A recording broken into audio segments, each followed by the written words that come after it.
This film comes from a land down under, where bearders flow, and a village in the countryside continually causes fatal car crashes in order to sustain their own twisted economy, whilst also keeping any survivors captive and lobotomized in a creepy mental asylum. And Menchunda.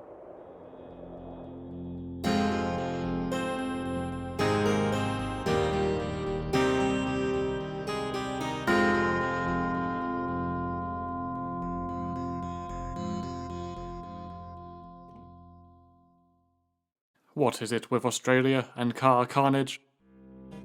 George Miller's seminal action series Mad Max inevitably speeds to the forefront of the mind, but look down the road, there's also the likes of Backroads, the F.J. Holden, and Stone, to name but a few.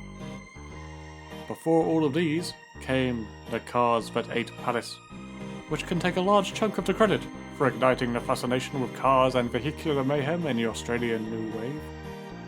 The reckless playfulness of the town's youth, who pimp their rides in a very punky fashion, absolutely feels like a warm-up for Mel Gibson's post-apocalyptic road rage.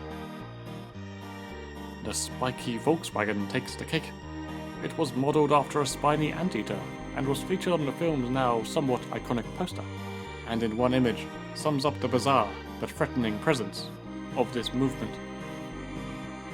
A timid mouse of a man named Arthur, played by Napoleon, is involved in an unexpected car accident that kills his brother.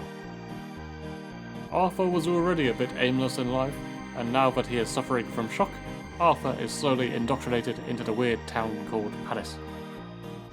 It is revealed that the locals' entire lives are funded by these accidents, which of course are no accidents at all.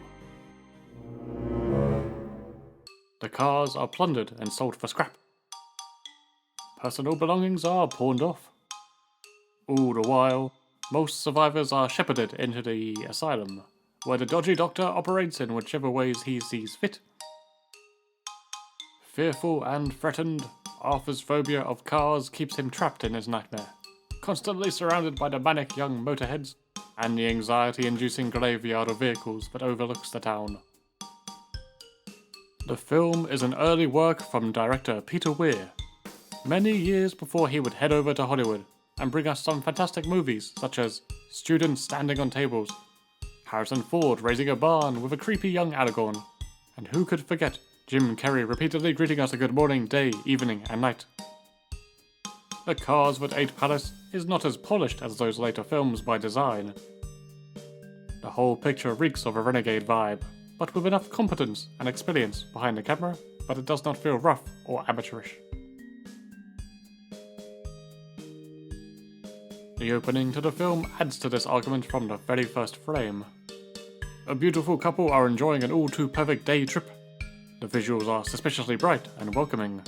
The soundtrack is all too clean, too loud in the mix, like some stock track lifted from GarageBand without due care or attention, and not at all the music one would expect from the film's title or description. And then the product placement is quite literally front and centre, but this served Peter Weir's blackly comic agenda. So the story goes, the director wanted to trick audiences into thinking this was just another advert that would play in the cinema before the feature presentation. Then, once their guard was down, he would pull the rug from under their feet and surprise them with a brutal car crash to dispel the idyllic world building of advertisements. Only this opening, and another parody later in the film, which directly sends up Once Upon a Time in the West, are so transparently humorous.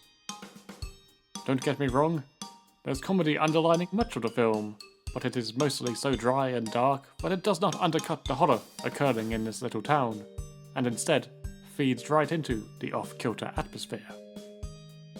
Despite the brilliant premise and the seedy undertones it inspires, The Cars That Ate Paris may not be horror enough for some, but I find it to be a darkly amusing and strange little piece of international cinema.